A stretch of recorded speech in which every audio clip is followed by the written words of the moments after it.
Okay, puno na, no? Pwede nang ako to. Yahakot pa na. Okay.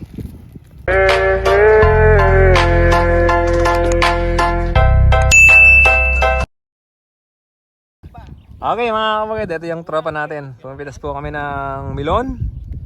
Yung milon natin paubos na mga kabukid. Kung makikita nyo sunog na yung yung dahon dahil sa sobrang init ng araw. Tapos sasalida sila. Sasakay natin dito sa may likuran natin, ito sa may kolong-kolong natin.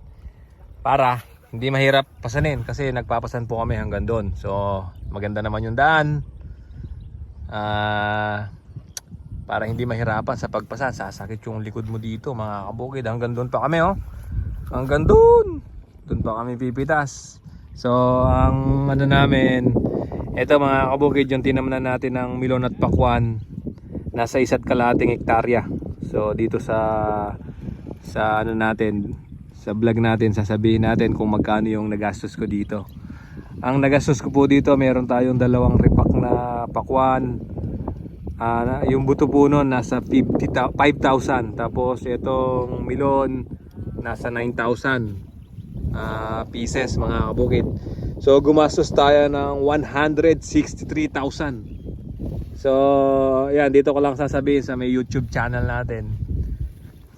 Dahil konti lang yung nanonood dito. Kasama natin si paring Kiko. Tayo sa dulo, marami po. Ba't wala na ba nun? Dito marami. Doon tila sa dulo mga kabukid. Ito si Andy. Ito yung ginagawa namin. Tututukan namin ng motor ng kolong-kolong. Tapos sabi ko nga kanina, doon dadalhin pa doon sa may kubo namin, sa ginawa namin purgeras mga kabukid. Tapos meron tayong buyer doon na naghihintay. May buyer tayo doon. Pag diniliver na natin doon,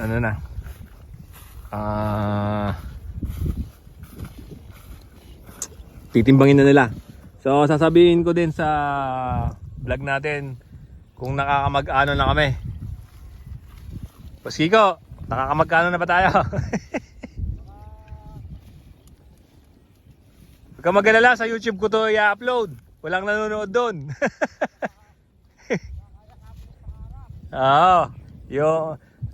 Nasa ang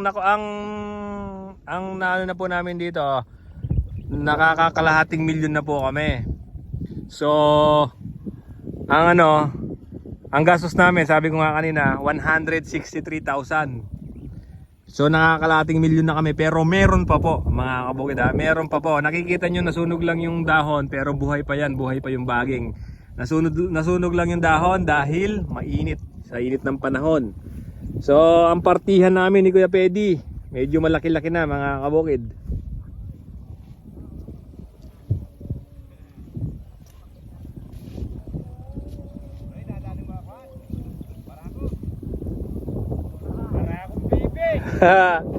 Bibili si Kuya Pedi ng barako. Yung motor na barako mga kabukid, malakas kasi yun. Napakalakas nun. Malakas sumila. So pagka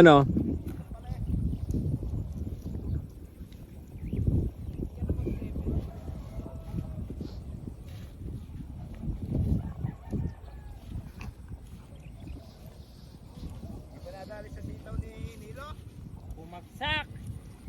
mababa yung sitaw ngayon, Namimigay yung sitaw eh. Nagtatanim lang po kami dito ganitong milon at pakwan pag tag-araw mga kabukid. Kasi dito po sa gawin namin, palay po, first crop June, July pag nag-umpisa na yung ulan. Tapos second crop, yan, mag-aani kami ng first week of January. Tapos wala nang tubig noon, wala nang programa sa palay. Naghahalaman po kami noon mga kabukid. Tapos ito, pagkatapos na nito, di na namin alam ni Kuya Pedi kung ano yung saan kami hanap ng trabaho namin para magkaroon ng income. Ako po. Wala na. So ito yung tropa. Tapos pagka is bibiyahin na natin yung bibiyahin na natin yung melon dun sa kubo natin. Tapos meron ng nagtitimbang dun. Tapos pambiyahe na rin. Oo, pambiyahe. Sa Ubando pa pala dinadala nung ano? Buyer. Ayan, pipitas pa sila. Inano si ano? Si Dominic. Yun o. May yung kaibigan ko si Dominic sa likuran ko, marami rin siyang tanim na milon. Okay, puno na, no? Pwede na nga ako to. Yeah, yahakot pa na. Okay.